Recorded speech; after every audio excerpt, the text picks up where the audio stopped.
wabarakatuh.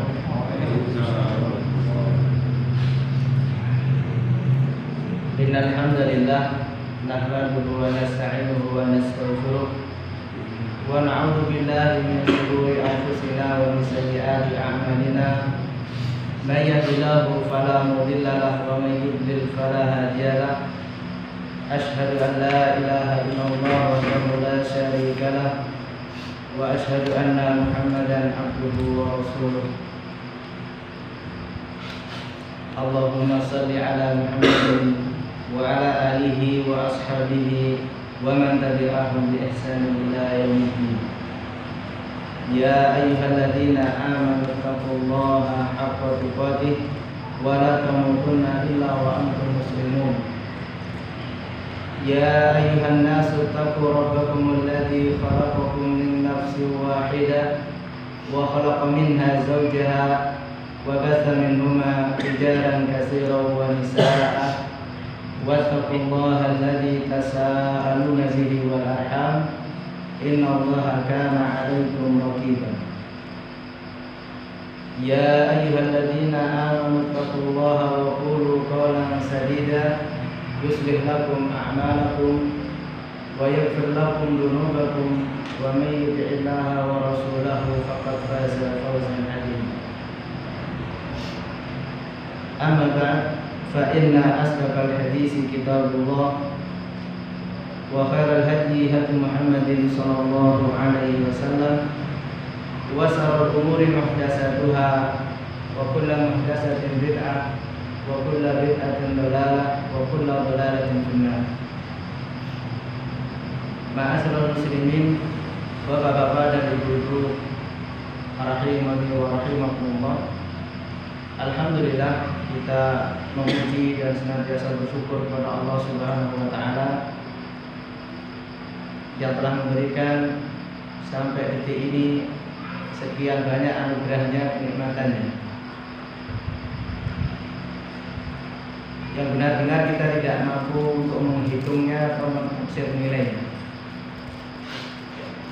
Demikian juga marilah kita berselawat kepada Rasul sallallahu alaihi wasallam, ya panutan teladan kita yang kita berharap nanti dimasukkan oleh Allah dalam kelompok umatnya, sehingga berhak mendapatkan fasilitas-fasilitas sebagai umat beliau. Jamaah sekalian rahimakumullah, termasuk juga nikmat yang besar adalah Allah berikan taufik kepada kita untuk bisa mengikuti sunnah. Setelah kita diberikan hidayah Islam, kita diberikan hidayah mengikuti sunnah. Ini pernah diucapkan oleh seorang tabi'in namanya Abul Aliyah, seorang ahli tafsir. Beliau mengatakan yang senada dengan itu. Jadi nikmat beliau mengatakan intinya beliau tidak tahu mana yang lebih besar, apakah nikmat Islam ataukah nikmat bisa mengikuti sunnah. Beliau masuk Islam 10 tahun setelah Nabi wafat. Saat itu awal-awal munculnya fitnah Khawarij dan Syiah. Dua kelompok ini paling membenci pada Ahlussunnah. Mereka menumpahkan darah kaum muslimin, menghalalkan darah dan harta mereka, dua-duanya. Dan sampai hari ini mereka masih eksis dengan nama-nama baru, dengan baju-baju yang baru. Orang-orang Khawarij ini yang hari ini mereka banyak melakukan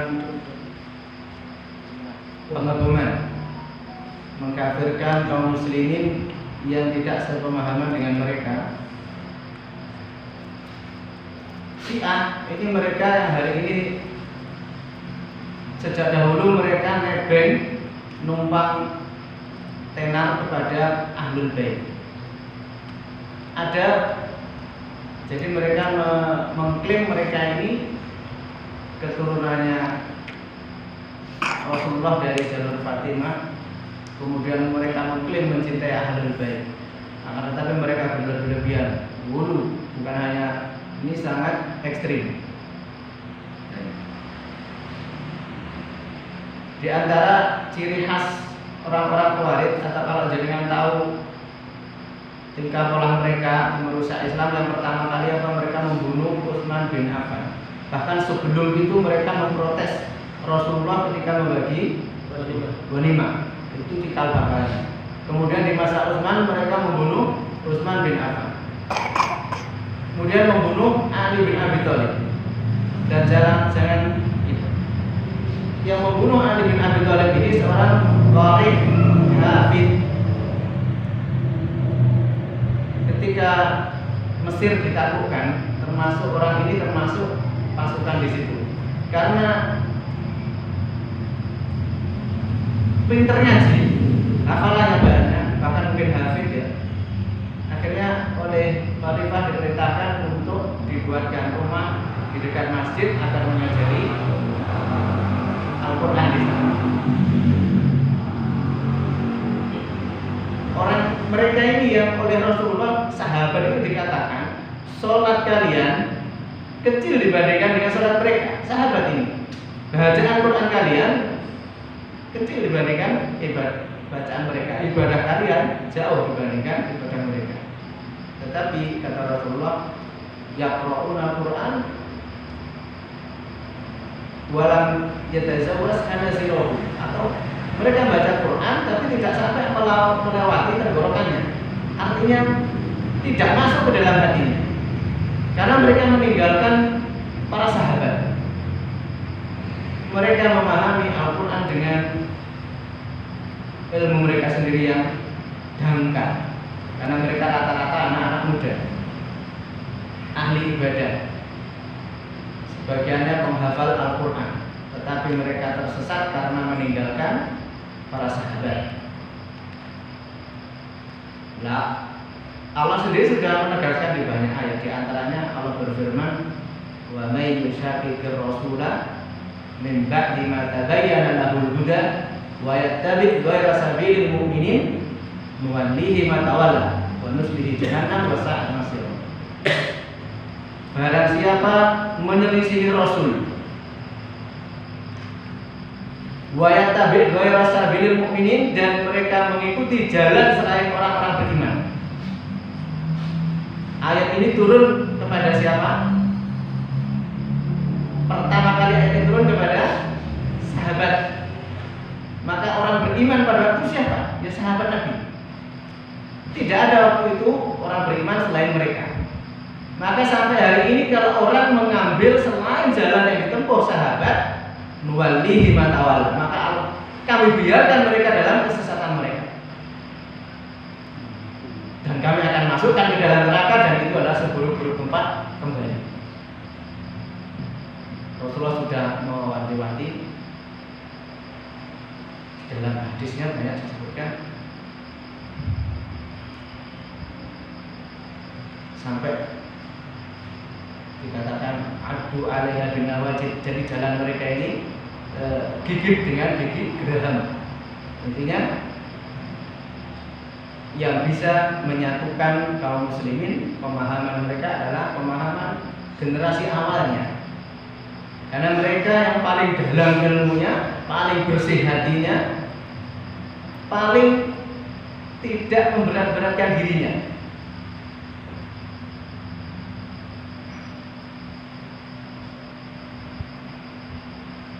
Orang tadi yang membunuh Ali bin Abi Thalib namanya Abdurrahman bin Muljam. Dia membunuh Ali bin Abi Thalib dengan persangkaan ibadah. Karena mereka mengkafirkan Ali bin Abi Thalib, mengkafirkan Muawiyah dan orang-orang yang ada di belakang mereka berdua ini. Sedangkan Ahlus Sunnah wal Jamaah mereka meyakini, termasuk prinsip terbesarnya apa? Semua sahabat Nabi itu adil. Semua sahabat Nabi itu mujtahid. Jadi kalau mereka terjadi kesalahan, mereka dapat satu pahala. Kalau mereka benar, mereka dapat 2 pahala. Maka ketika jenengan dapati kisah di dalam sirah, misalkan terjadi perbedaan yang besar di antara mereka, seperti ketika Ali dan Muawiyah kemudian bersama Ummul Mukminin Aisyah, dan semuanya Nabi itu telah memberikan isyarat-isyarat siapa yang di atas kebenaran dan siapa yang salah, dan itu terbukti. Tetapi apa? Itu tidak menolak, tidak boleh jadikan itu bahan celaan. Karena apa? Mereka semuanya mujtahid. Muawiyah, penulis wahyu, Ali bin Abi Thalib, ini dikafirkan semua oleh orang-orang Quraisy. Alasannya apa? Mereka tidak berhukum dengan hukum Allah. Ketika terjadi perselisihan, mereka mengutus juru damai. Muawiyah mengutus Amr bin As, sementara Ali mengutus Abu Musa al-Asy'ari. Ini orang-orang Khawarij yang dangkal ilmunya ini mau yakin memahami apa? Mereka berhukum dengan hukum manusia. Sementara Al-Quran mengajarkan kalau ada suami istri bermasalah, maka yang dilakukan apa? Sudah tidak bisa diselesaikan berdua, masing-masing mengutus hakaman min ahli wa hakaman min ahliha. Orang yang bijaksana dari wakil laki-laki dan wakil wanita untuk merundingkan permasalahan ini. Ini hukum Allah. Karena mereka memakai pemahaman mereka yang dangkal, akhirnya mereka mengatakan Ali dan Muawiyah berhukum dengan hukum manusia. Ini kebodohan yang sampai hari ini diwariskan turun-temurun. Akhirnya Ibnu Abbas, jadi mereka akhirnya berkumpul di satu tempat namanya Harura, memberontak kepada Khalifah Amirul Mukminin Ali bin Abi Thalib. Kemudian didatangi oleh Ibnu Abbas. Ibnu Abbas itu pakai baju yang bagus, sementara mereka itu orangnya zuhud, Pak. Menurut pesangkaan mereka pakai bajunya jelek-jelek itu. Karena mereka itu ahli puasa, ahli baca Quran, ahli sholat malam, nggak mau pakai baju bagus. Ibnu Abbas ini ketika mendakwahi mereka, beliau itu pakai baju yang sangat bagus, kemudian datang kepada mereka.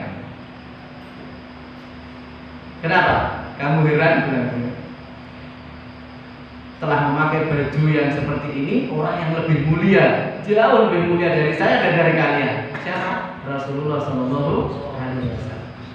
Kemudian ditakwai, separuh dari mereka tobat. Berapa ribu orang tobat. Tapi sisanya itu masih di situ, diperangi oleh Nabi bin Abi Thalib. Sisanya justru murat-marit kemana-mana, mengajarkan pemikiran itu ke berbagai daerah. Nah, mungkin anak cucunya sampai hari ini juga ada di Indonesia. Mereka membaca kitab-kitab Syekh Muhammad bin Abdul Wahab, mereka membaca Usul Salasa, baca Kitab Tauhid, baca Kasyfus Syubhat dan yang lainnya. Akan tetapi mereka tidak merujuk kepada para ulama ketika mempelajarinya. Ulamanya ya ulama mereka yang sepaham dengan mereka.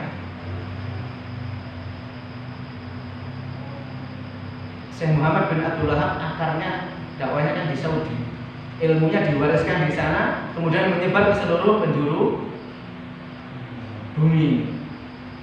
Tapi pemerintahan Saudi pun dikafirkan oleh mereka. Jadi ulama-ulama di dalamnya tidak dianggap.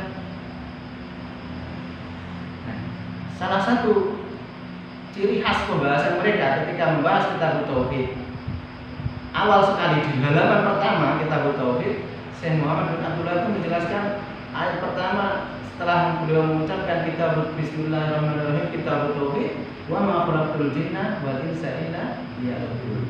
Ini ayat ini Allah menjelaskan hikmah penciptaan manusia, yaitu untuk ya'buduni.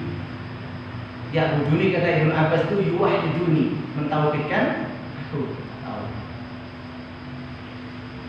Ayat yang kedua bunyinya walaqad ba'asna fi kulli ummatin rasulan an ibudullaha wajtanibut taghut. Dan sungguh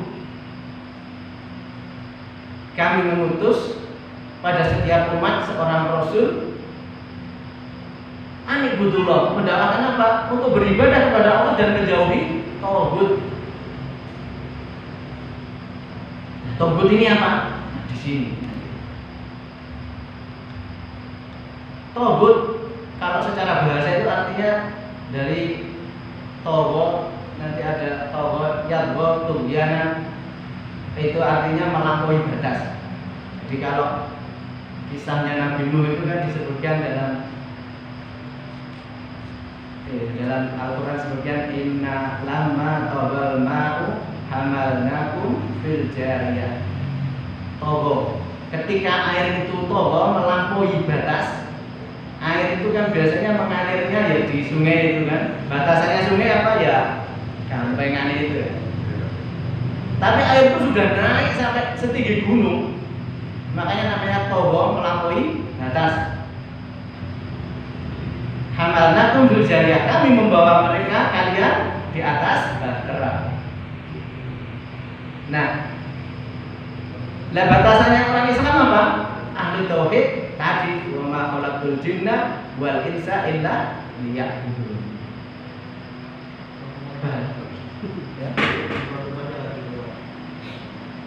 Jadi batasan orang mukmin itu ya'budun, untuk mentauhidkan.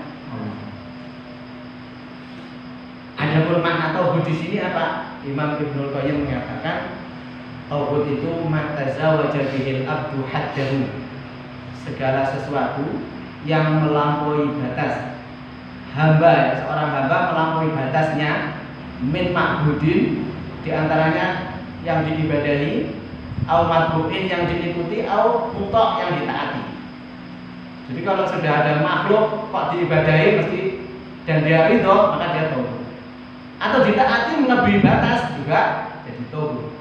Diikuti dalam hal yang ini menghalalkan yang diharamkan Allah, atau mengharamkan yang dihalalkan, atau menghalalkan yang diharamkan.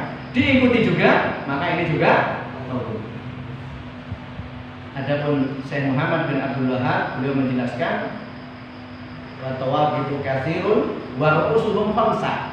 Tauhid itu macam-macam, banyak, tapi pentolan-pentolannya, gembong-gembongnya itu ada 5. Yang pertama iblis. Iblis ini mutlak, dia tauhid yang paling besar.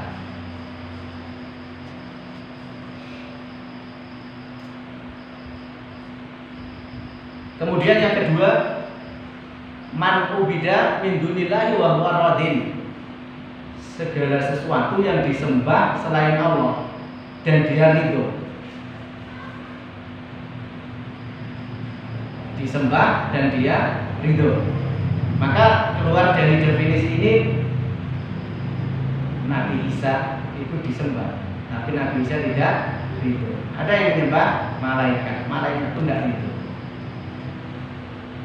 Yang ketiga, man yad'un nasa ay ya'budu au ay ya'buda nafsahu au kama qala au kama qila.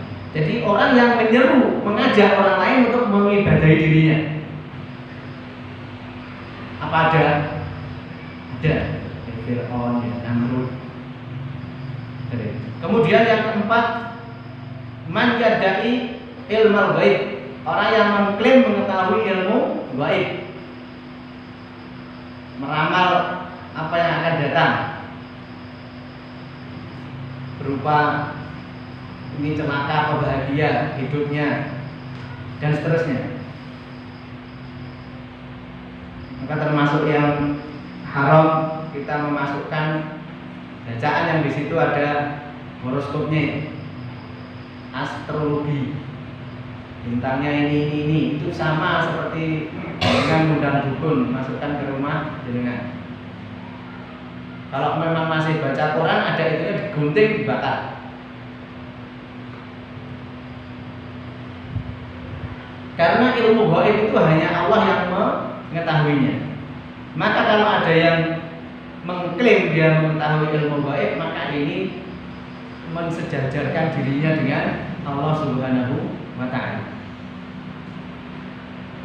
Jangankan yang aneh-aneh, apa yang akan kita makan besok saja kita tidak tahu. Mungkin jenengan itu di kulkas itu ada ayam, ada kambing, ada tempe, ada tahu. Rencananya besok mau masak gulai kambing. Yang matang duluan tempe. Karena mana tidak tahu. Yang sederhananya tidak tahu, apalagi yang jauh-jauh. Kalau dilihat dari kening jenengan ini, jenengan akan sukses di tahun sekian. Kalau itu nanti benar-benar orang itu sukses, Pak, itu bukan sebenarnya karena ramalannya, tapi karena sugesti saja. Karena orang-orang Barat itu punya teori, saya lupa namanya, mungkin jenengan pernah mendengar. Orang ini ada satu kelas itu dikelompokkan, dia ambil random berapa anak, kemudian dikhususkan dia bilang sama semua orang, anak ini dia akan sukses, dia punya ciri-ciri orang sukses. Akhirnya memang dia diajari khusus, akhirnya diperhatikan, ya betul sukses beneran. Bukan karena diramal tadi, bukan, tapi orang menganggap percaya dengan sugestinya tadi, akhirnya diberi fasilitas, dimudahkan belajarnya dan sebagainya. Tapi kalau mendapatkan ilmu gaib tadi, ini jelas-jelas mensejajarkan dirinya dengan Allah Subhanahu wa Ta'ala. Yang kelima, man lam yahkum bima anzalallah. Orang yang tidak berhukum dengan hukum Allah. Karena kalau sudah kita mengucapkan syahadat, maka tidak ada tawar-menawar lagi. Hukum yang harus kita terima adalah hukum Allah Subhanahu wa Ta'ala. Apa yang kita dapati hari ini yang semuanya masih menyelisihi ketentuan Allah, ya memang harus kita ingkari. Hanya cara pengingkarannya itu yang kita mengikuti para ulama. Ciri khas Khawarij tadi, mereka mengkafirkan pemerintah yang tidak berhukum dengan hukum Islam secara mutlak. Sak misor-misor itu sampai RT, dengan dari RT maka kafir. Para ulama mereka tidak, ketika dibacakan ayat itu kan, "Waman lam yahkum bima anzalallah fa ulaika humul kafirun." Yang kedua, "Waman lam yahkum bima anzalallah fa ulaika humul zalimun." Yang ketiga, "Waman lam yahkum bima anzalallah fa ulaika humul fasiqun." Maka tiga-tiganya ini tidak maknanya satu, tetapi ya fasik, yang ada yang zalim, ada yang kafir. Masing-masing dimaknai sebagaimana maknanya. Nah, ulama Ahlussunnah mereka menjelaskan karena berhukum dengan hukum selain hukum Allah tadi bisa kufur akbar, yukhriju minal millah, jadi murtad dari Islam, bisa dia kufur asghar. Mana saja yang kufur akbar, mana yang kufur asghar, kita perhatikan satu persatu. Yang pertama, orang yang berhukum dengan hukum selain hukum Allah, motivasinya merendahkan hukum Allah dan membenci hukum Allah, maka ini kufur akbar. Dia tidak senang dengan hukum Allah.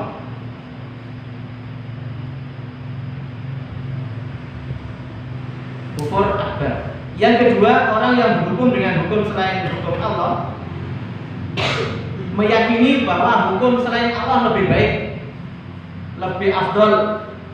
Ini juga kufur akbar.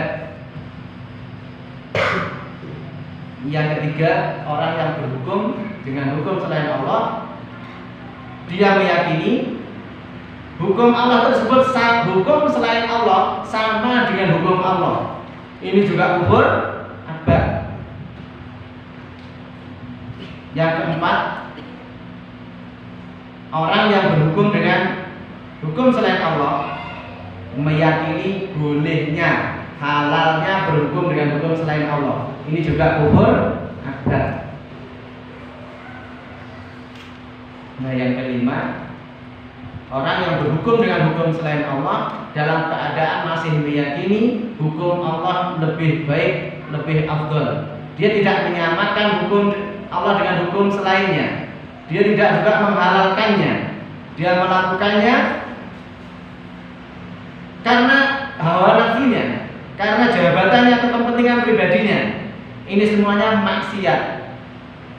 Yang dikatakan oleh Ibnu Abbas, kufrun duna kufrin, artinya kufur asghar, tidak mengeluarkan pelakunya dari Islam.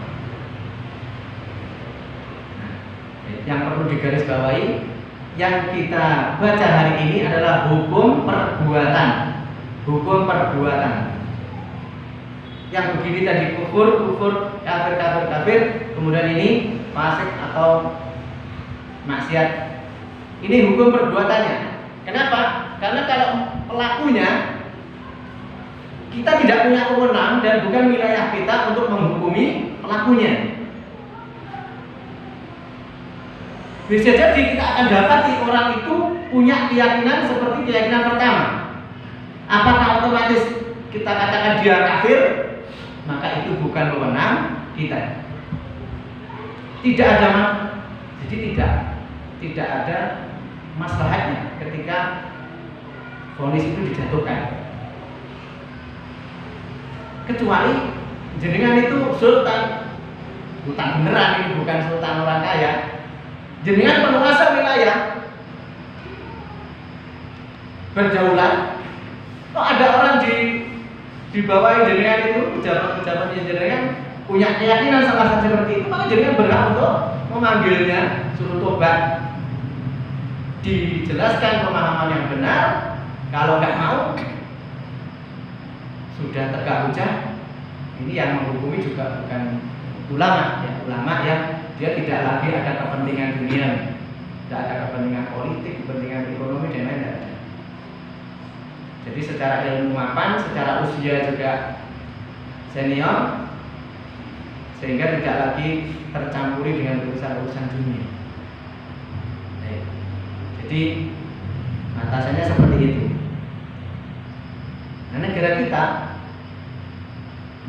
itu bukan negara Islam, tapi negara Pancasila. Pancasila itu sebenarnya, saya pernah mendengar dari salah seorang pakar yang ilmu politik gitu ya. Pancasila itu bukan rumusan hukum sebenarnya, tapi apa? Kesepakatan.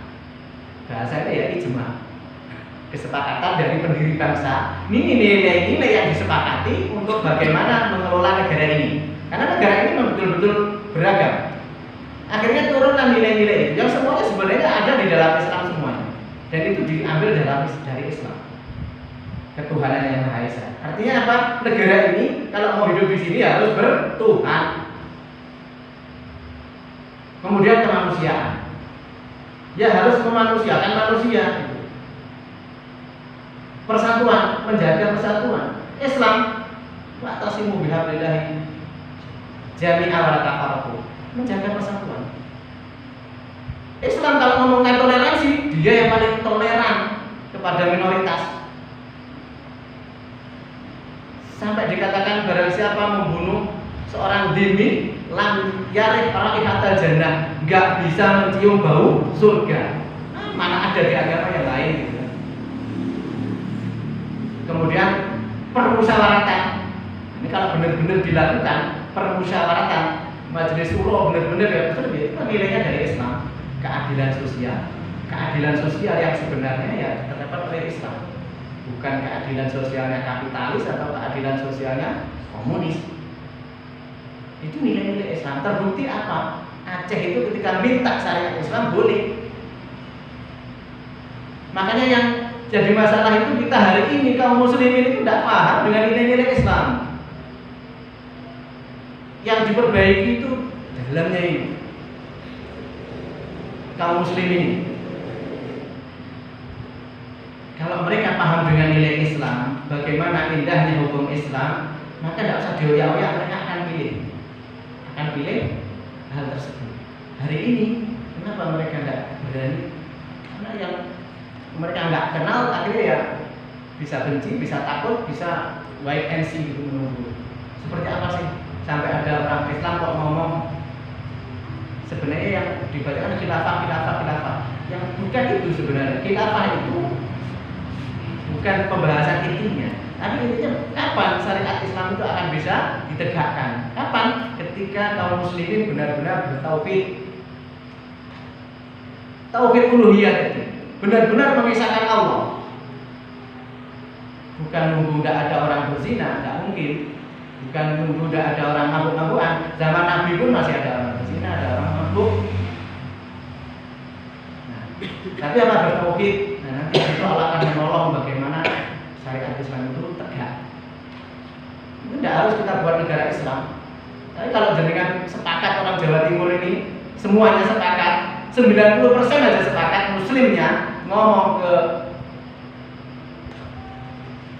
Pak Presiden Jawa Timur sepakat mau menerapkan syariat Islam untuk yang muslim saja.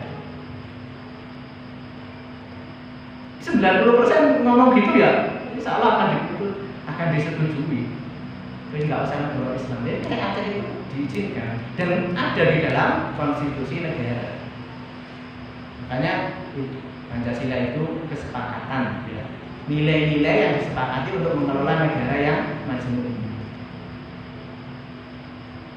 Kalau kita mendapati fatwa Nasa'i, di antaranya Nasa'i Saudi yang mengatakan orang yang berhukum dengan hukum Islam rata-rata ini sudah kafir, dan itu memang fatwa mereka, maka kita terima. Dan itu rata-rata fatwa umum.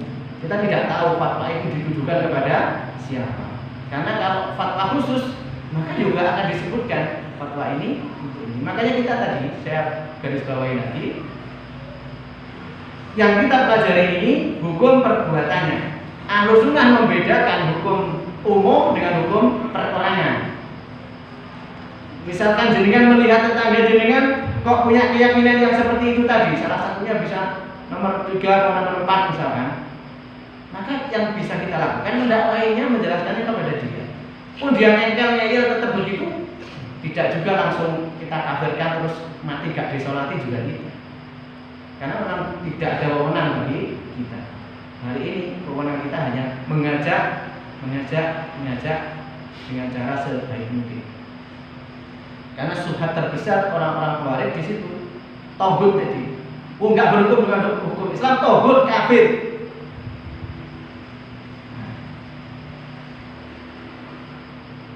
Jadi Ahlus Sunnah membedakan takfir yang umum dengan takfir yang khusus. Khawarij cukup melihat orang melakukan kesyirikan maka dia kafir. Saya pernah mendapati di majelis waktu di pondok itu ada, kita kan santri baru, wame di masjid. Ustaz lagi menjelaskan tentang ya seperti ini, tentang kesyirikan ini. Tiba-tiba ada satu penanya di belakang santri yang tanya, Ustaz, berarti kalau saya melihat tetangga saya ada di kuburan berdoa kepada penghuni kubur, berarti dia kafir. Nah kita santri baru itu dengarkan aja. Ustaz ini langsung tanya, bukan dijawab tapi ditanya, ente dari mana? Dari Jakarta. Jakarta ya? Ente muridnya Aman Abdurrahman. Jangan kenal Aman Abdurrahman yang sekarang di penjara, yang ketemu di rumahnya ada bom apa itu namanya? Belum sempat meledak, meledak dulu ya, meledak tanpa sengaja, akhirnya ketahuan. Nah, Ustadz dengan mendengar pertanyaannya itu langsung sensitif. Ente muridnya Aman Abdurrahman. Karena di Jakarta tokoh sentralnya dia ini ngaku, iya Ustaz. Yang ini kan deren kok bisa tahu, karena memang subhatnya itu diajarkan ke murid-muridnya. Mengkafirkan orang cukup dengan konsekuensi perbuatan dan konsekuensi ucapan. Makanya dengan keliru ngomong, misalnya ngomong kekafiran di depan mereka, kafir zaman tobat. Kalau Ahlus-Sunnah cuma istighfar. Karena sahabat pernah melakukan kekufuran. Ada sahabat pulang dari Syam kemudian tiba-tiba sujud kepada Nabi. Kafir enggak? Sujud kepada manusia. Kafir. Apakah Nabi ente kafir enggak? Ditanya maha malaka'la dari apa yang motivasimu melakukan sujud ini? Saya melihat di Syam orang itu menghormat kepada pendeta dan rohid-rohid itu dengan sujud. Jenengan itu lebih utama untuk kamu lebih layak. Ya, tapi tidak boleh. Lau amartu ahadan li asjuda antas juda li ahadin la amartu nisa antas juda li zaujiha. Seandainya boleh aku menyuruh manusia sujud pada yang lain, seorang istri aku suruh sujud pada suaminya. Ibu-ibu hati-hati. Haknya suami itu sangat besar. Tapi bapak-bapak juga tidak boleh sampai lama-lama sujud. Jadi kan sujud sama nenek orang lain.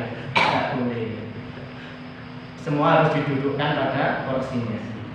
Tentang berpuasa syar'i dan secara jujur dan terfakto, terus semena-mena tidak boleh.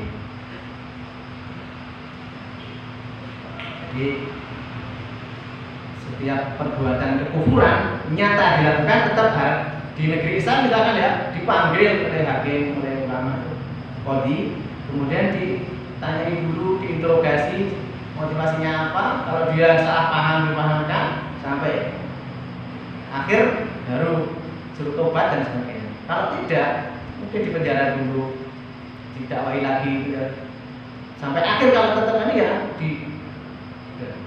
dihukumi penggal. Itu sekilas tentang bahwa ada pun orang Syiah ini ya tadi kedoknya itu mencintai ahlul bait. Kita itu diperintahkan untuk mencintai ahlul bait. Nah, ahlul bait itu siapa? Istri-istrinya Nabi, anak-anaknya, pamannya yang muslim, sepupu-sepupunya, Ja'far, Abbas, Ali, itu semua ahlul bait dan keturunannya. Tapi orang Syiah mengeluarkan sahabiah Ummul Mukminin dari ahlul bait. Mereka melaknat Ummul Mukminin Aisyah. Mereka melaknat Abu Bakar dan Umar, mertuanya Nabi. Abu Lu'lu' dikatakan radhiyallahu anhu.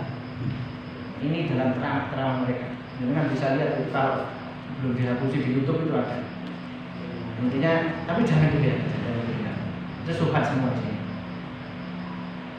Jadi yang dianjurkan itu kita mempelajari Islam yang benar, ya, sebagai benteng. Kalau mendengar sendiri, baca sendiri jangan. Nanti ceramah-ceramah yang tidak jelas itu meninggalkan luka di dalam otak kita, dalam hati kita.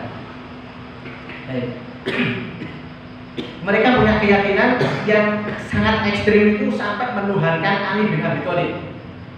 Yang di bawahnya itu dia masih serem mengatakan apa? Al-Quran ini Jibril itu keliru menurunkan Al-Quran kepada Nabi, mestinya kepada Ali. Masih ada lagi yang lebih ini lagi, Al-Quran yang kita baca ini sudah dirubah oleh Utsman. Ini cuman sepertiganya, aslinya 2/3 lebih tebal, kata mereka. Mereka punya keyakinan Imam 12, mulai dari Ali, ya diklaim lagi Ali, kemudian Husain, Hasan tidak masuk. Hasan ini penghulu pemuda ahli surga, pemimpinnya pemuda ahli surga, tidak masuk. Kemudian anaknya Husain, Ali bin Husain bin Ali. Kemudian terus dari keturunannya Husain. Yang ke-12 ternyata imam yang ke-11 tidak punya anak. Yang ke-11 akhirnya dikarang. Anaknya yang ke-11, yang 12 ini masuk ke gua, nanti akan muncul di akhir zaman. Para ulama mengatakan sepertinya yang ditunggu mereka ini kalau lihat tempatnya Dajjal. Yang ditunggu ini Dajjal. Makanya sudah kadung dibuat doktrinnya, ternyata Allah itu menghendaki yang lain. Imam ke-11 ini mereka ini ahlus sunnah semuanya, tapi diklaim sama mereka. Diklaim imamnya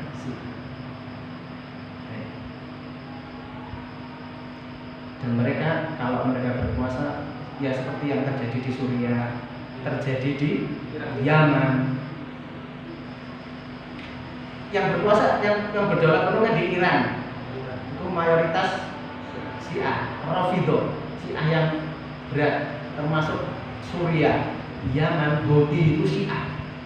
itu juga ini aja sama orang Iran. Diceritakan aslinya orang-orang Yaman itu ketika Syekh yang di Damas itu siapa? Syekh Mubin rahimahullah berdakwah ke sana. Di sana itu mayoritas Syiah Zaidiyah. Syiah Zaidiyah itu yang dikatakan para ulama yang paling dekat dengan Ahlus Sunnah. Sehingga ketika beliau berdakwah, beliau memuji-muji Ahlul Bait, ya, mau mendakwahkan keutamaan Ahlul Bait dan sebagainya, banyak yang rujuk kan, banyak yang akhirnya sadar. Tetapi sepeninggal beliau Syekh Mubin, qadarullah wa masa'afa'al, dari Ahlus Sunnah itu berpecah belah. Akhirnya mereka melihat momen itu langsung disikat. Dahulu saya pernah baca buku terjemahan, di situ disebutkan oleh Syekh Mubin yang memberikan mukadimah, masaih yang hari ini, dai-dai yang masaih yang hari ini disebut namanya, itu masih semuanya ada satu barisan di belakang beliau disebutkan nama-namanya. Hari ini saling Allahul Musta'an. Ketika terjadi perbedaan, tidak ada titik temu, kemudian ketika itu staf kaum muslimin lemah, akhirnya benar-benar langsung disikat. Mereka tahu-tahu punya tank, punya ini. Kalau senjata sudah biasa, orang punya AK-47 di sana biasa, punya uang dengan bisa belanja di pasar. Karena setiap kabilah punya senjata. Tapi tahu-tahu mereka punya tank, punya senjata pandu dan sebagainya, kendaraan perang. Maka jangan sampai terjadi di negara kita. Jadi pesannya asatidzah yang kiper senior itu, kita jadi orang yang ngaji itu jangan sampai ngadu-ngadu ustaz. Ngadu ustaz. Ya. Ustaz tanya, kemarin saya ngaji di sana, ustaz sana kok ngomongnya begini ya. Atau jenis yang lain lah. Ustaz itu surat, jangan sebelum dari gitu. Jangan sampai mudah-mudahan begitu. Kecuali mau jelas-jelas yang ngomong ini ahli ilmu juga. Ustaz ini sudah tabayun mendengarkan langsung diskusi sama orang ini, memang ini punya subhat. Para ulama itu biasa kalau ada orang salah yang dibicarakan itu titik kesalahannya, Pak. Ini yang diluruskan, bukan orangnya semua yang dari seakan ahlul bid'ah. Enggak. Misal saya nulis buku, misal di dalam tulisan itu salah, bukan saya yang disikat dihabisin, enggak. Bukunya itu dikritik, dibenerno, disanggah atau dibantah pakai tulisan. Saya nggak terima, saya bantah lagi dengan tulisan. Boleh. Sejak dahulu sampai hari ini, Ahlus Sunnah biasa begitu. Jadi tidak terus dihabisi.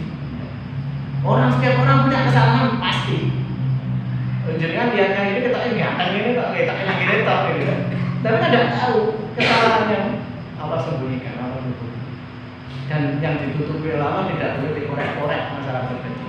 Karena setiap orang pasti punya salah. Kullu bani Adam khata'un wa khairul khata'ina at-tawwabun. Setiap bani Adam itu pasti bersalah dan yang terbaik siapa? Yang bertobat. Yang bertobat. Kemarin mukadimah kita belajar fikih kan gitu. Kalau ada orang berbeda, lihat dulu orang berbeda bawa dalil enggak? Dalilnya sahih. Dalilnya juga sahih gitu. Ya wis.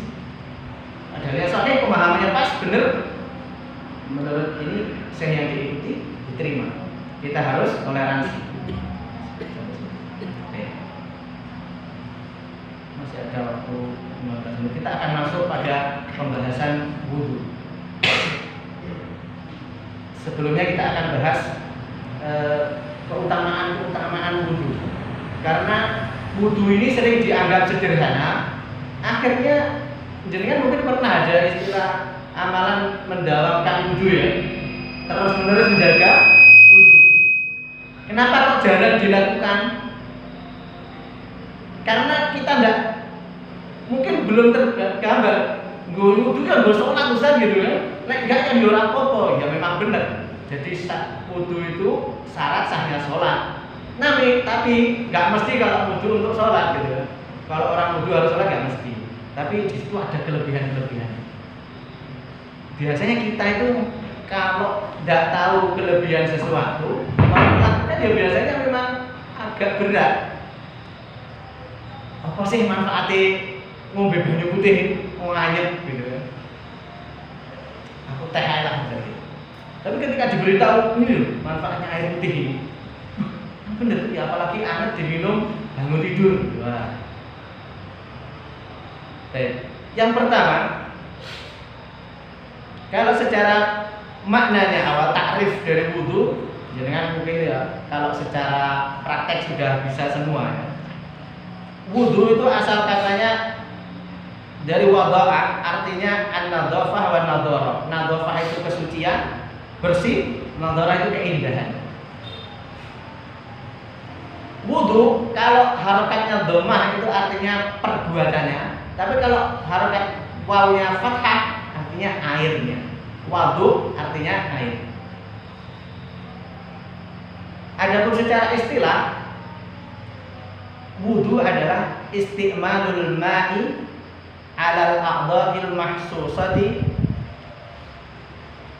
yakni yurfa'u bihi ma yamna'us shalah wa nahwiha. Menggunakan air pada anggota yang khusus, yakni al-wajhu wal yadaini, al-wajha wal yadaini wal ra'sa wal rijlaini. Wajah, dua tangan, kepala dan dua kaki. Untuk apa? Mengangkat hal-hal yang menghalangi dari sholat dan sejenisnya, untuk menghilangkan penghalang dari mengerjakan sholat dan sejenisnya. Wudu ini disyariatkan berdasarkan Al-Quran, hadis dan ijma' kaum muslimin. Yang kemarin saya sebutkan ya, meskipun hal sederhana ini menurut kita ya wudu sudah jelas, tapi tetap ulama ketika menulis sebuah karya ilmiah maka beliau tuliskan seperti itu.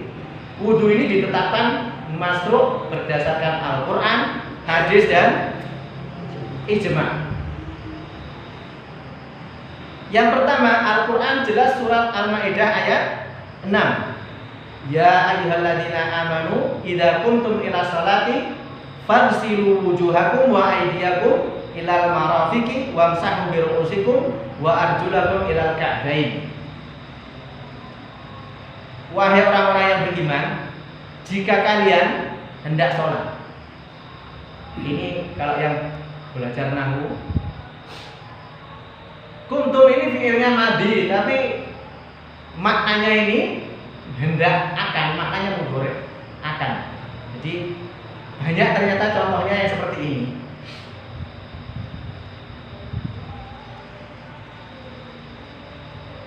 Jika kalian hendak sholat, berdiri untuk sholat, maka basuhlah wajah kalian, dua tangan kalian sampai siku, usaplah kepala kalian, dan kedua kaki kalian sampai mata kaki. Nah, ini dalil yang Al-Quran. Adapun dalil hadis, Rasulullah bersabda, la tuqbalu sholatu ahadikum idza ahdasa hatta yatawadda. Allah tidak diterima sholat salah seorang dari kalian ketika berhadas sampai berwudu, dan hadis-hadis yang lain. Kemudian kita akan langsung masuk min fadailil wudu, di antara keutamaan wudu. Yang pertama, Allah mengungkapkan wudu ini nisful iman, separuh dari keimanan. Ketika Rasulullah bersabda, ini hadis dari Abu Malik Al-Asy'ari radhiyallahu anhu, beliau berkata, qala Rasulullah sallallahu alaihi wasallam, at-tuhuru satrul iman. Bersuci itu separuh dari keimanan. Baik. Yang kedua, jadi tidak main-main, Pak. Tidak main-main. Karena rentetannya bersuci ini, kalau bersucinya tidak sah, sholat sampean dari awal sampai akhir tidak sah. Sementara sholat itu pokok ya, ibadah yang pokok di dalam rukun Islam. Amal yang pertama kali dihisab itu sholat. Idza shaluhat soluha sa'iru amalihi wa idza fasadat fasada sa'iru amalihi. Jadi kalau amal sholatnya bagus, yang lainnya bagus. Kalau sholatnya jelek, yang lainnya akan diteliti satu persatu. Baik. Kemudian yang kedua, ayyukafira saghairadz dzunub. Wudu bisa menghapus dosa-dosa kecil.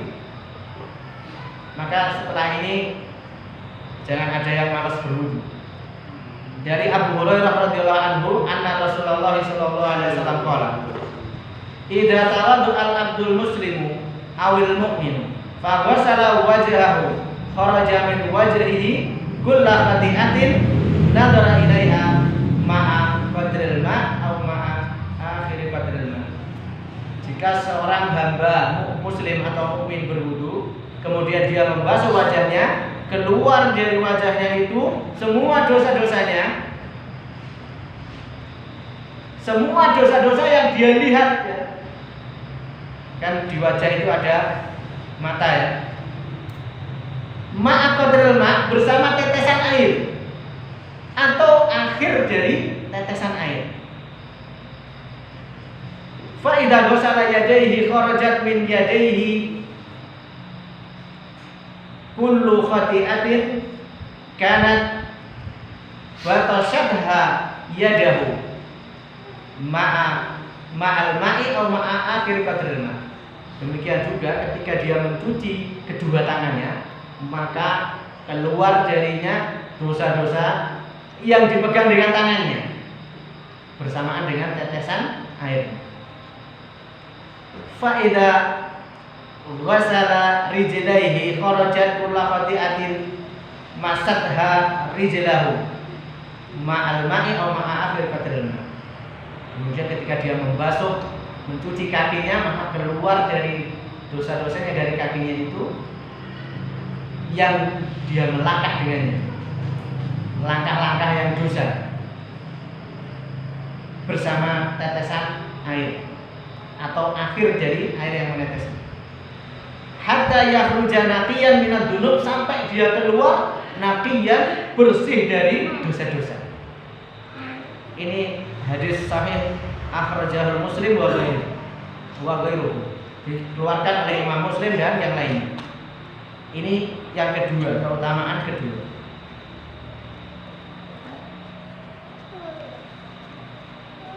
Yang ketiga atau hadis yang kedua yang menunjukkan bisa menghapus dosa.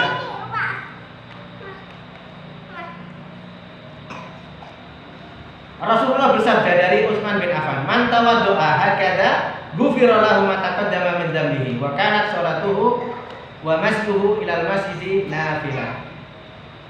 Barang siapa berwudu dengan wuduku ini, maka akan diampuni dosanya yang telah lalu. Baik. Kemudian yang ketiga, annahu yarfa'u darajatil abdi. Wudu bisa mengangkat derajat seorang hamba. Hadis dari Abu Hurairah radhiyallahu anhu, anna Nabiyya sallallahu alaihi wasallam qala, "Ala adlukum ala ma yamhullahu bihil khataya wa yarfa'u bihi darajat atau yurfa'u bihi darajat." Maukah aku tunjukkan kepada kalian sesuatu yang Allah menghapus dengannya dosa-dosa dan mengangkat dengannya derajat? Qalu bala ya Rasulullah. Mau wahai Rasulullah. Qala isbagul wudu'i 'alal makarih. Sempurnakanlah wudu dalam keadaan yang tidak disukai. Maksudnya apa? Dalam kondisi yang tidak disukai, dingin. Jenengan bangun subuh misalnya dalam ini ya, seperti ini, tapi jenengan wudu sempurna ya. Maka ini yang dimaksud. Tetapi kita tetap seberat apapun kondisi kita di sini masih ringan. Ini kalau terjadinya di negeri yang 4 musim dingin, isbagul wudu ini menjadi hal yang sangat istimewa. Gimana ketika air suhunya 5 derajat misalnya, celupkan pas jamnya subuh lagi ya, sebelum subuh keluar langsung dingin. Asalnya dulu yang pernah tinggal di Pakistan, Afghanistan itu mereka cerita keluar dari wudhu siang hari ya, musim dingin. Habis wudhu keluar rumah langsung jenggotnya ini keretak langsung membeku. Siang hari. Sebenarnya kalau malam langsung keluar membeku dalam kondisi dingin. Makanya isbagul wudhu ini ketika alal makarim ini sangat istimewa, menghapus dosa dan mengangkat derajat. Tapi ini umum ya. Setiap tempat akan tetap mendapatkan keutamaan ini. Maksudnya kita diberi kemudahan oleh Allah di sini. Yang paling dibenci pun tetap akan mampu kita, insya Allah kita lakukan. Kemudian wa kasratul khuta ilal masajid, memperbanyak langkah menuju masjid. Maksudnya ya berjalan. Jadi yang dihitung itu langkah kaki. Nah, kalau naik motor kalau alam tidak tahu dihitung apa enggak. Tapi keutamaan mendatangi masjid tetap akan didapat. Cuman tadi langkahnya ini ya, secara tekstualnya langkahnya dihitung. Maka kalau rumah jenengan dekat ya berarti misal 10 langkah. Jadi 1 langkah dihapus dosa, 1 langkah dinaikkan derajat. Nah kalau rumah jenengan 1 kilo, mungkin tidak jalan kaki? Ya mungkin. Sehingga berangkatnya sholat itu bukan 5 menit sebelum adzan, ya setengah jam sebelum adzan jalan. Memperbanyak langkah. Makanya kalau Jumat itu biasa kita diperintahkan berpagi-pagi. Saya salut sama orang-orang tua ya. Saya lihat di genteng itu, saya lihat orang-orang tua itu pagi-pagi jam 10 itu sudah berlomba-lomba pergi ke masjid, jalan kaki ya. Mungkin negara kita ini yang paling senang naik motor. Di Arab, di Eropa ya, kalau lihat kita nggak pernah ke Eropa tapi lihat ceritanya orang-orang itu, mereka biasa jalan kaki. 40 menit jalan kaki sak bayi-bayi, sak anak-anak kecil jalannya. Atau kalau jenengan pernah haji itu kan ngoten nggih Pak. 5 kilo, 10 kilo ya jalan kaki dari Arafah Mina jalan kaki. Di sini nggak kuat jalan kaki. Nggak kuat, bukan nggak kuat, nggak pernah dicoba. Apalagi kalau hari ini yang umroh hari ini fasilitasnya mudah. Hotelnya jaraknya 1 kilo, tapi angkutannya setiap jam ada. Ya, tidak jalan lagi. Baik. Kemudian uang tidur sholati ba'da sholat. Seperti ini ya, jenengan sholat maghrib, isya kan dekat. Jenengan tidak pulang, duduk di sini masjid, baca Al-Quran, jangan ngobrol. Baca Quran, sholat sunnah ya. Ini fadzalikumur riba, kata Rasulullah. Menunggu sholat, setelah sholat duduk menunggu sholat yang akan datang.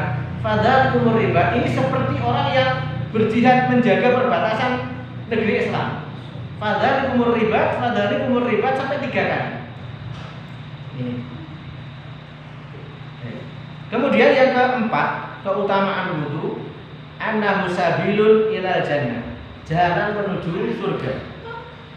Ini yang mungkin pernah sering kita dengar, kisahnya Bilal.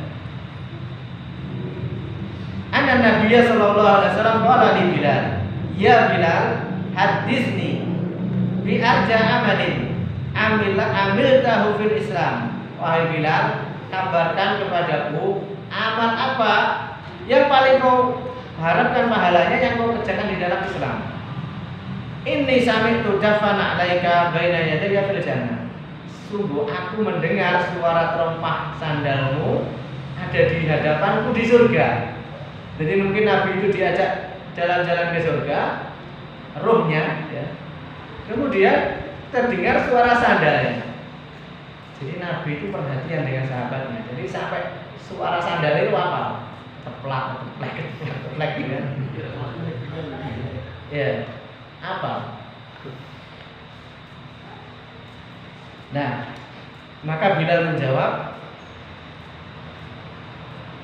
qala ma amiltu amalan arja indi min anna lam atatahhar. Jadi tidaklah aku berwudu bersuci, lam atatahhar tuhuran, tidaklah aku berwudu di satu saat malam ataupun siang, illa sholaitu bidzalika tuhuri ma kutibali an usalli. Kecuali jadi tidaklah aku berwudu kecuali aku di siang hari atau malam hari, kecuali aku sholat dengan wudu ini.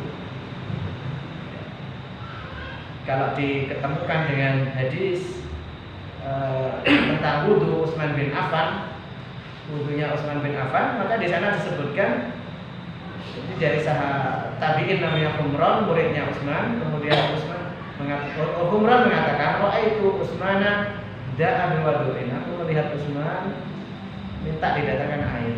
Fatwa doa, kemudian berwudu panjang. Nah, di akhir wudunya Utsman mengatakan, ra'aitu Rasulullah sallallahu alaihi wasallam tawaddu'an nahwa wudu'i hada. Aku melihat Nabi wudu seperti wudu ini. Summa qala, kemudian Nabi berkata, man tawaddu'a nahwa wudu'i hada, tsumma shalla rak'ataini la yuhaddisu fihi ma nafsahu, ghufira lahu ma taqaddama min dhanbi. Ini termasuk keutamaan yang ke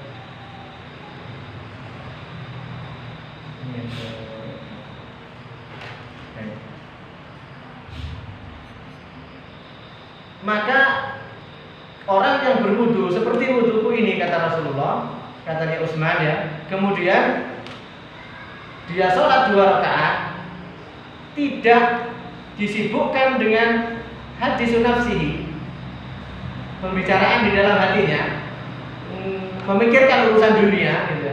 Karena dia sedang sholat, maka ketika ada urusan dunia masuk, maka harus ditepis. Kalau full 100% tidak mungkin bisa. Itu sudah dipastikan oleh Rasulullah.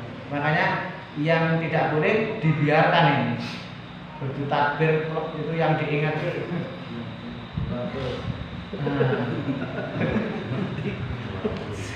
Jeruk wayahe nyemprot gitu, atau lomboke udan, lomboke wayahe nyemprot gitu. Terus rebet-rebet. Bone obat turun dibayar terus. Udah kalau ingat jeruk sudah ditepis, sudah kita sholat ini, jeruk minggir dulu sholat. Datang lagi yang lain, istrinya dia mikir minggir dulu sholat. Terus begitu ya. Maka apa?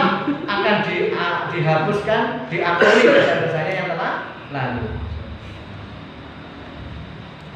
Kemudian yang kelima, annahu alamatu tamyizi hadhil ummati inda wurudil haud.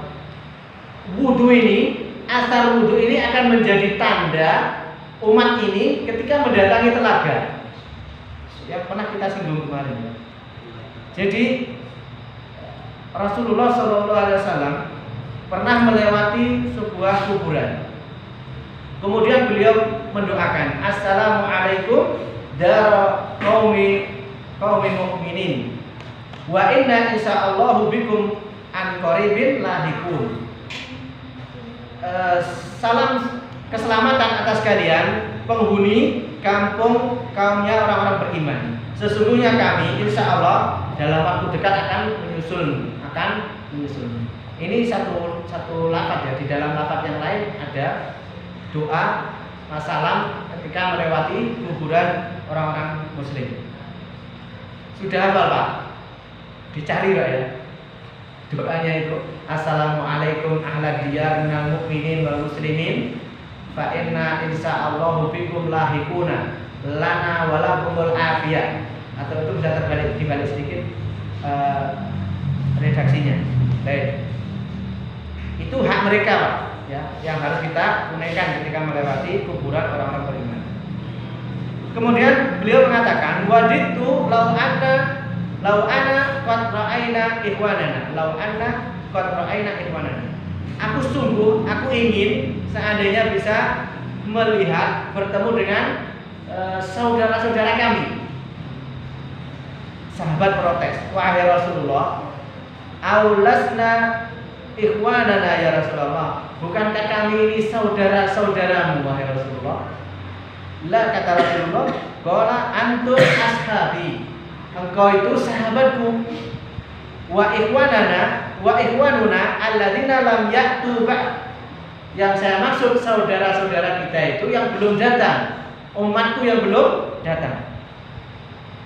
Qalu faqalu kaifa ta'rifu man lam ya'ti min ummatika ya Rasulullah. Loh, bagaimana engkau akan mengenali umatku yang belum datang wahai Rasulullah? Maka Rasulullah mengatakan, qala ara'aita law anna rajulan lahu khairun ghurrun muhajjalatun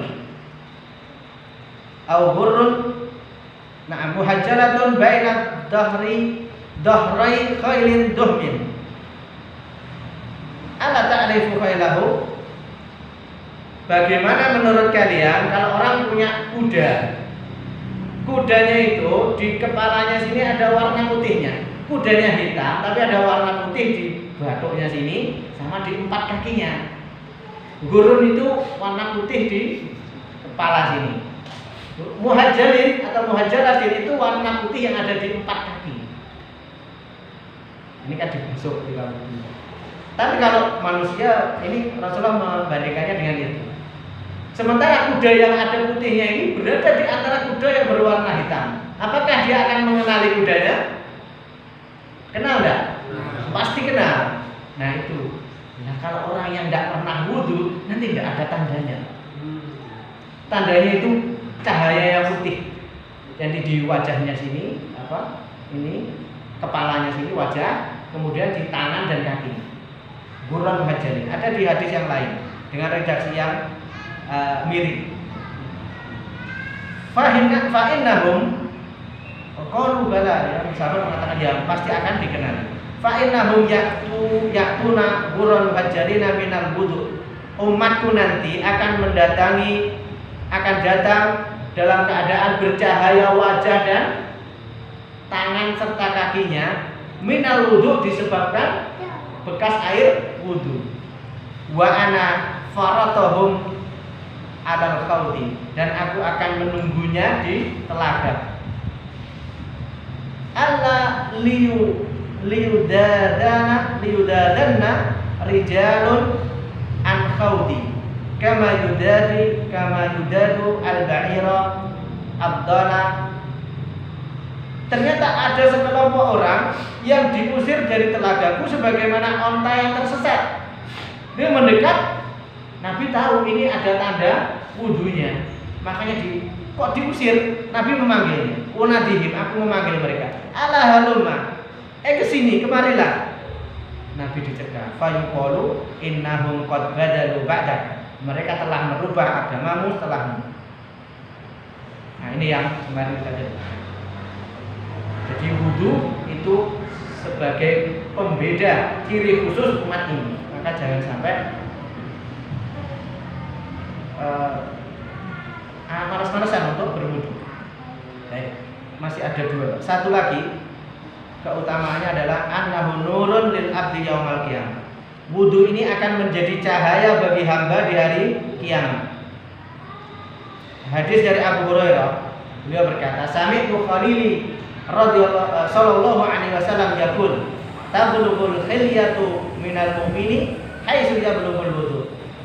Jadi cahaya seorang mukmin akan sampai pada setiap anggota yang terkena air wudu.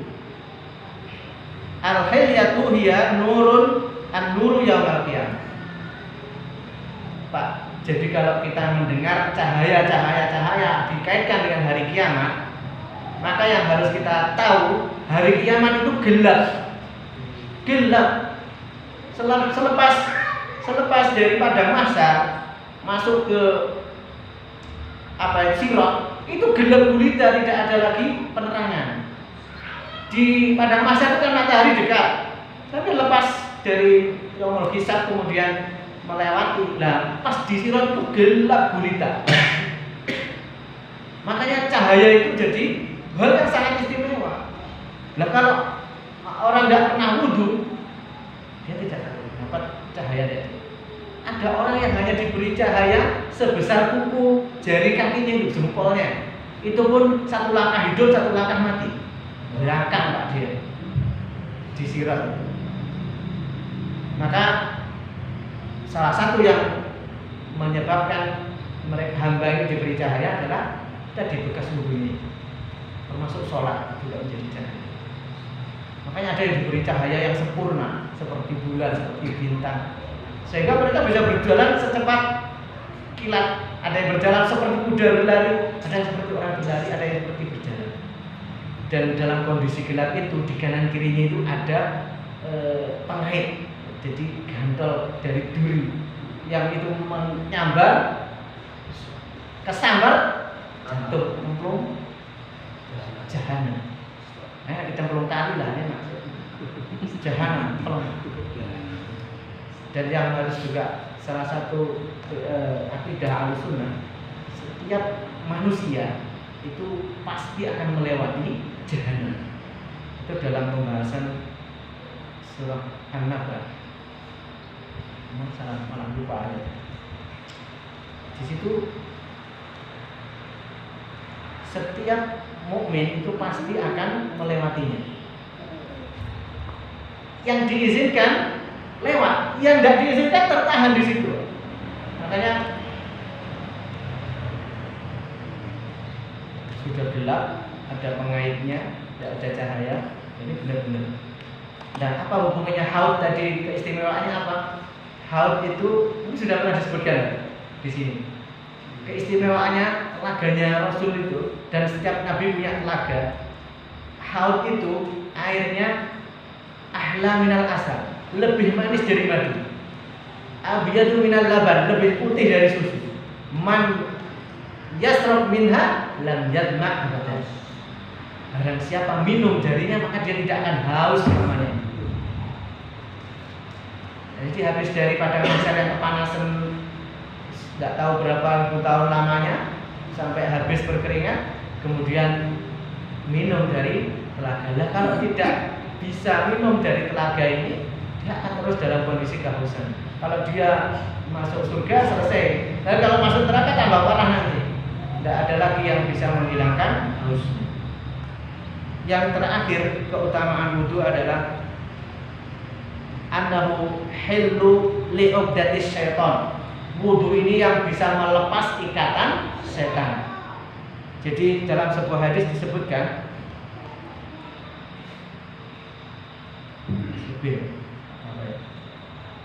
semoga diizinkan. Ketika ini anna Rasulullah sallallahu alaihi wasallam qala yaqidu syaitanu ala qafiyati ra'si ahadikum idza huwa nama salasi uqadin atau salasa uqadin. Setan mengikatkan di tengkuk salah seorang dari kalian ketika tidur 3 ikatan. Yadribu kulla uqdatin, setiap memasang satu tali, dia setan mengatakan alaika lailun tawilun farqud, malam masih panjang, tidurlah. Fa'in istaiqadha, jadi kalau dalam hadis yang lain diriwayatkan itu diselimuti pakai kulit kambing. Kalau celaan Nabi itu orang yang tidak bangun malam itu dikencingi kupingnya sama setan yang tidak bisa bangun malam. Maka fa'in istaiqadha fadzakarallaha in halat uqdatan. Ketika dia bangun kemudian dia berzikir, mengingat Allah, baca doa, setelah tidur lepas tali yang pertama. Mas, doa bangun tidur ya, gimana? Masya Allah, baru tahu sih. Sing nama ya Pak, kasih dua. Katanya pas lali, besok nggak datang. Saya dipermalukan. Kalau ini masih semangatnya lebih besar daripada. Begitu fa'in tawaddo'a in halat uqdatun. Ketika dia berwudu, lepas tali yang kedua. Makanya kalau sudah bangun langsung habis doa langsung wudu, ya. Doanya lupa, duduk dulu di situ. Akhirnya lewat 5 menit ambrol lagi. Fa in shalla in halat uqdat. maka ketika dia sholat maka lepas tali yang ketiga. Para ulama memaknai sholat ini bisa juga sholat malam, bisa juga sholat subuh. Maka fa'asbaha nasiton thayyiban nafsi, maka jadilah dia hari itu, pagi itu bersemangat dan jiwanya baik. Wa illa, dan jika dia tidak melakukan itu, asbaha, maka dia bangun pagi dalam keadaan perasaannya tidak karuan dan malas, kaslan. Khabisun nafsi kaslan.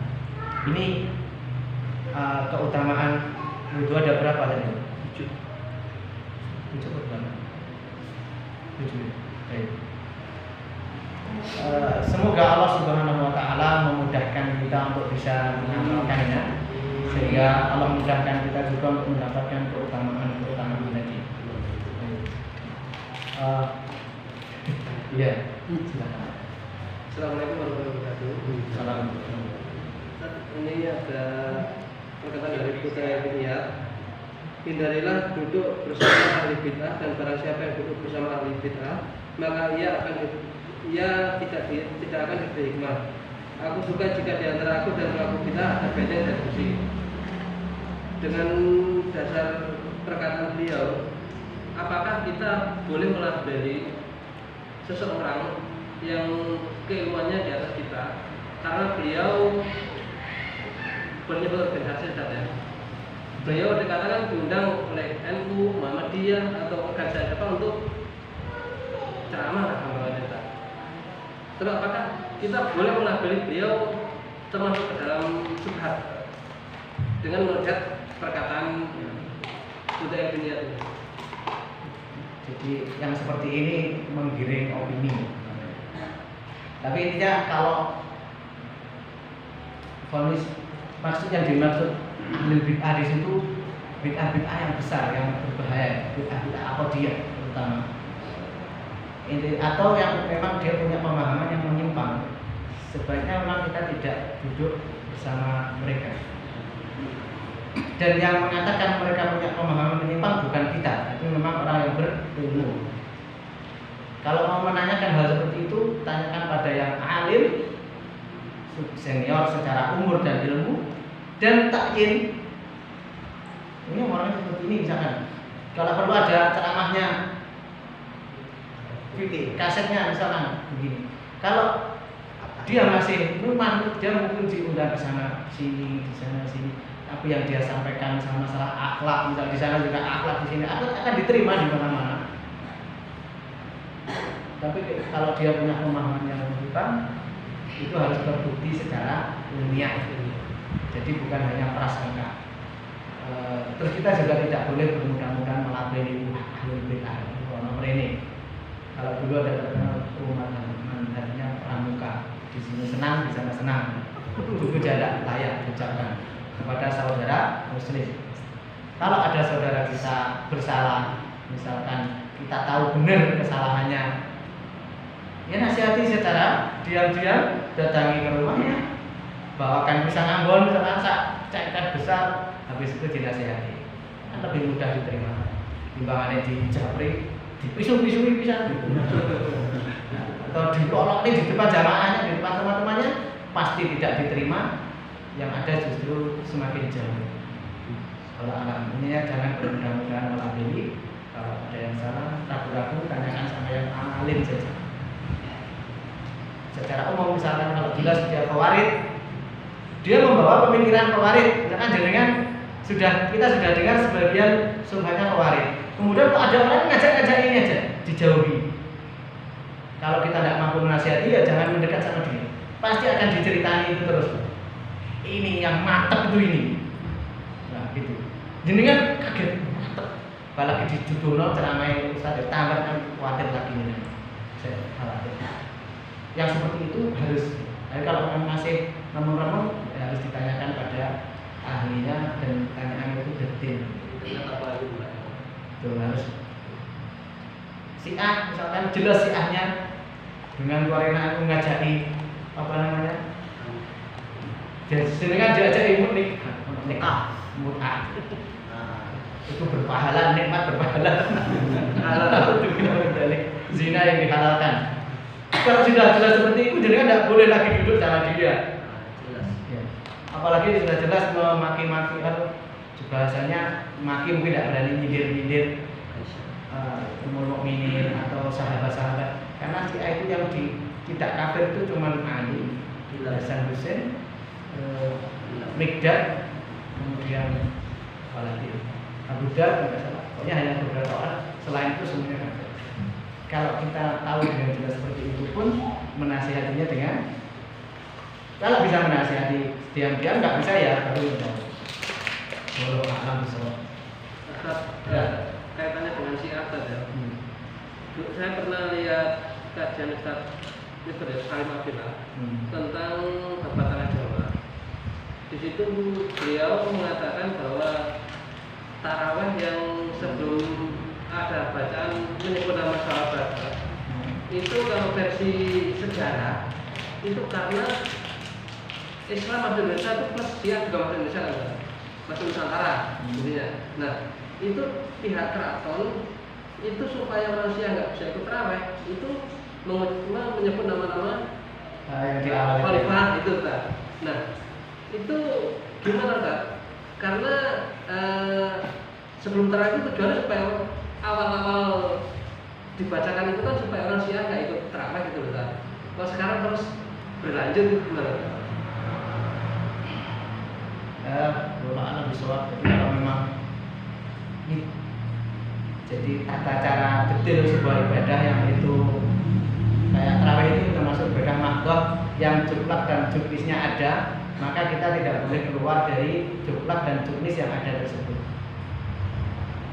Kalau pun dengan alasan-alasan, maka alasan itu juga harus sesuai dengan dalil. Kalau tidak ya kita tidak mengamalkannya. Karena itu sudah bisa, alasan itu bisa dihindari dengan edukasi. Dengan edukasi. Kalau orang Syiah ikut tarawih tempat kita, kemudian sampai di situ ada ceramahnya, tobat kan alhamdulillah. Yang tidak boleh kalau kita terawih di tempatnya mereka itu diceramahi akan katut gitu. Ya. Jadi kalau ibadah yang sudah ibadah mahdoh itu ada detail petunjuk pelaksanaannya, maka tidak boleh kita keluar dari petunjuk tersebut. Mengenai ibadah di kampung Ana itu kalau asar itu sekitar jam 4 hingga setengah 5 baru ada. Nah, itu bagi kita itu kalau manut ke sana itu nanti itu ada dalil itu kalau melambatkan sholat itu seperti orang Fawaidul Musallin. Itu gimana Ustaz? Ayat Fawaidul Musallin itu orang takhir sholat an waktiha, dari waktunya. Kalau satu masjid itu mengakhirkan sholat tapi belum keluar dari waktunya, masih pada waktu namanya waktu ikhtiyari, jam asar dan jam 3. Jadi masih waktu asar itu sampai bayangan matahari itu 2 kali bendanya, itu waktu ikhtiyari. Nah, boleh diundur sampai di situ. Nanti kalau sudah matahari menguning, nah itu waktu makruh. Tidak boleh sampai waktu menguning, matahari menguning. Itu belum tenggelam, itu tidak boleh. Hanya waktu menguning itu waktu idtiror, waktu darurat. Kok jenengan tidur bangun-bangun, wih sudah menguning. Ya saat itu jenengan harus sholat saat itu juga. Sengaja tidak boleh. Jadi kalau masih jam 4 tidak masalah, karena itu masih di waktu yang boleh memilih. Namanya ikhtiar itu boleh memilih. Jadi imam dan jamaahnya sepakat sholatnya jam 4. Engkau adzan jam 4, sholat jam 4:04 misalnya, tidak masalah. Zuhur misalkan adzan jam setengah 12 ya. Tapi sholatnya nanti jam 12 misalkan, tidak masalah. Atau sholatnya jam 1, tidak masalah. Itu kesepakatan antara makmum dan imamnya selama masih di waktu yang pilihan tadi. Kalau sudah keluar dari waktu itu maka tidak boleh. Adapun fawailul musallin itu kalau tadi keluar dari waktu pilihan. Itu keutamaannya di awal waktu atau di berjamaah. Iya, berjamaah sama imam. Ya. Ketika ada maslahat, misal masyarakatnya petani, nek sampean paksa adzan jam 3, padha lah jamaah. Maka sepakati dari jam 4. Nanti jam 4 lebih 10 atau jam 4 sholat. Tidak masalah. Itu sholat bersama imam. Di awal waktu maksudnya di waktu ikhtiari, waktu yang memilih, waktu pilihan. Sholat yang panjang. Kalau sholat yang pendek, maghrib tidak boleh diundur-undur. Karena maghrib itu waktunya pendek sekali. Kalau diundur nanti langsung masuk isya. Itu tercela. Kalau waktu yang pendek. Isya itu boleh diundur. Jangan misalkan tidak. Sholat isya itu utamanya sepertiga malam pertama. Ini kalau jenengan hitung matahari tenggelam misalnya jam 6, matahari terbit jam 6 atau jam 5, jadi 12 jam dibagi 3, 4 jam. 6, 7, 8, 9, 10. Jam 10 misal ini ya. Kalau tenggelamnya jam 6, jam 10 ini waktu paling utama untuk sholat isya. Namanya waktu utama. Nabi pernah mengatakan laula an asyqa ala ummati la amartuhum bihadi bisa disa'ali. Nah, kama qala Rasulullah, jadi diriwayatkan sahabat itu nunggu sholat isya sampai ngantuk-ngantuk. Sahabiah, anak-anak dan para wanita sudah tertidur. Kantuk-kantuk ini. Kemudian Nabi baru keluar. Intinya selagi belum keluar dari waktu-waktu ikhtiari tadi, maka boleh berjamaah tadi bersama imam. Kalau alam sholat. Kalau sholat pilih waktinya itu lebih baik dan sholat pada waktunya. Iya. Maksudnya tadi detailnya itu ada waktu ikhtiari tadi, waktunya boleh memilih. Itu ada waktu ya mas ya. Asalkan apa tadi berjamaah dengan imamnya, bukan kalau dia mufaraq kok imamnya sholatnya sepakat normal ya. Di sini semuanya sepakat normal jam 3 sholat. Jadi kan sholat jam datang setengah 4 sendiri ya namanya masbuk. Karena sudah maklum di sini sholatnya jam asar jam 3. Ya sudah sesuai jadwal misalkan. Ya sudah kita harus mengikuti karena kita sholatnya di sini. Kita sholat di masjid yang lain yang tadi sholatnya jam 4. Ya sudah jam 4, tapi bersama imam. Bukan sholat sendiri di rumah gitu. Kalau kita bisa memilih yang setengah 12 sama yang 1 tuh lebih adanya mana? Sama aja. Kalau duhur Ya. ya tadi yang terpenting maslahatnya masing-masing. Di pondok misalnya ya, di pondok itu menyesuaikan jam. Sholatnya kadang diundur. Kalau sholatnya jam setengah 12 itu tanggung masih di kelas, jamnya belum selesai. Sholatnya diundur, pokoknya jam 12 sholatnya. Itu masalahnya. Kenapa masih di waktu yang pilihan tadi? Nabi ketika zaman beliau, ketika panas,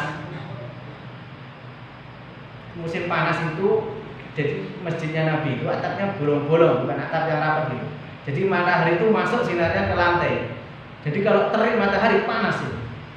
Tidak kuat sujud di jam-jam waktu matahari sedikit tergelincir itu tidak kuat. Akhirnya apa? Nabi merintahkan fa'abritu di sholat, tunggulah dingin untuk sholat.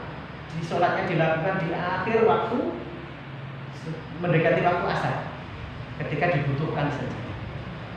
Maka tadi ketika dari jam 12 misalkan digeser jam 1, itu masih di waktu yang belum keluar dari waktunya. Syaratnya apa? Tadi bersama imam, bukan mufaraqah sendiri. Mufaraqah sendiri, lagi sama adewe gitu. Kecuali memang bolehnya mufaraqah itu ada kisahnya juga. Artinya mufaraqah dari imam itu ada semua pernah terjadi di masa Nabi. Jadi kalau mau dilakukan ya harus sesuai dengan yang terjadi saat itu.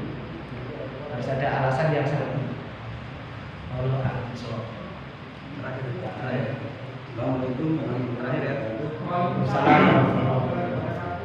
Mohon maaf pertanyaan karena ini kebodohan kami. Jadi begini, barang siapa yang tidak berhukum dengan hukum Allah dan Rasulnya maka hukumnya kafir. batasan-batasan kafir itu seperti apa, terus bagaimana kita yang hidup di negara yang sedang, bagaimana batasan-batasan kafir itu seperti apa, terus yang kedua bagaimana dengan kita yang hidup di negara yang bukan berhukum dengan agama Allah ini. Ya, assalamualaikum warahmatullahi wabarakatuh. Kan sudah tadi berarti kurang masuk. Jadi kalau kita tidak ada masalah. Kita di sini boleh mengamalkan agama kita dari awal sampai akhir. Yang tidak disediakan oleh negara itu dosa yang tanggung mereka. Kita mau sujud, mau bahkan pengajian model apapun boleh. Di Malaysia saja ngaji di masjid ini harus punya sertifikat. Di sini masih diwacanakan segeger. Malaysia itu kalau tidak ada izinnya tidak boleh ceramah sembarangan. Boleh seminar, boleh malah di gedung, bukan di masjid. Artinya di negara kita itu longgar, akhirnya yang baik juga banyak, yang sesat juga banyak. Karena memang longgar. Batasan kafir itu kalau pertama tadi menganggap benci kepada hukum Allah. Dia memakai hukum selain Allah karena benci. Kafir. Ya kafir beneran. Ini hukum perbuatan. Saya ulangi lagi, hukum perbuatan. Saya tidak sedang mengkafirkan orang. Kalau ada orang melakukan itu urusan dia. Gak bisa dinasihati, yang nasihati misalkan itu orang besar kan, orang besar. Yang nasihati di sana. Kita tidak ada akses ke sana juga. Kalau ngomong pun tidak akan didengar. Maka kita cukup diri kita, saudara kita yang ada di bawah tanggungan kita. Yang kedua, menganggap hukum selain Allah itu lebih baik. Yang ketiga, sama menganggap hukum selain Allah sama dengan hukum Allah. Yang keempat, membolehkan. Bisa dipahami bedanya ya? Mengatakan mubah atau boleh, menghalalkan hukum selain Allah. Yang kelima saja yang orang melakukannya itu karena hawa nafsunya, karena mungkin juga disuap atau mungkin jabatan dia. Ini semua urusan dunia. Maka ini maksiat kufur kecil, artinya kemaksiatan dosa besar. Tidak mengkafirkan seseorang. Jadi intinya kita tidak sedang mengkafirkan orang, tetapi ini perbuatan yang harus kita jauhi. Hal-hal yang harus kita, keyakinan yang harus kita jauhi. Dan satu ciri ahlu sunnah, dimanapun dia berada, dia mendoakan kebaikan bagi pemimpinnya yang muslim. Imam Al-Barbahari itu mengatakan, kalau kamu melihat orang mendoakan pemimpinnya, maka dia sahibul sunnah. Tapi kalau dia mendoakan ala amirihi, mendoakan kejelekan atas pemimpinnya, dia sahibul hawa, pengikut hawa nafsu. Imam dia jago nggak kepilih atau yang lainnya. Baik. Gitu Pak ya. Mohon maaf mungkin kalau penjelasannya jangan dikejar kepada yang lain-lain, hanya seperti itu saja. Allah a'lam bishawab. Soal sinar tadi ada keterangan kalau punya anak hafal Al-Quran ini mendapat sinar seperti sinarnya matahari. Iya, mendapatkan mahkota. Mahkota. Anak ini akan mendapatkan mahkota yang menjadi cahaya kepada orang tuanya. Ya, itu keistimewaan punya anak yang menghafal Al-Quran. Belum lagi kalau dia membaca setiap amal soleh anak itu akan pahalanya akan terkirim untuk orang tuanya, karena orang tuanya yang menjadi sebab dia menjadi soleh seperti itu. Makanya kalau anak kita masih kecil direncanakan, dimotivasi, diberi iming-iming untuk mondok, untuk belajar di pondok. Carikan pondok yang paling menurut jenengan paling sesuai, paling bagus. Jangan menyerah sama anak, jangan menyerah. Caranya apa tadi? Dipersiapkan. Dijak pondok sing ketok menyenangkan ya, dijak ditunjukkan ini loh, kegiatan pondok itu begini. Nah, sampai akhirnya dia waktunya tiba, termasuk bangunnya, ya, bangun tidur, cara makannya juga dibiasakan, tidak dimanja, terlalu lepas. Termasuk gadget juga dijaga, sehingga ketika gilirannya dia nanti waktunya mondok, dia sudah siap. Kalau tidak, sering banyak yang gagal,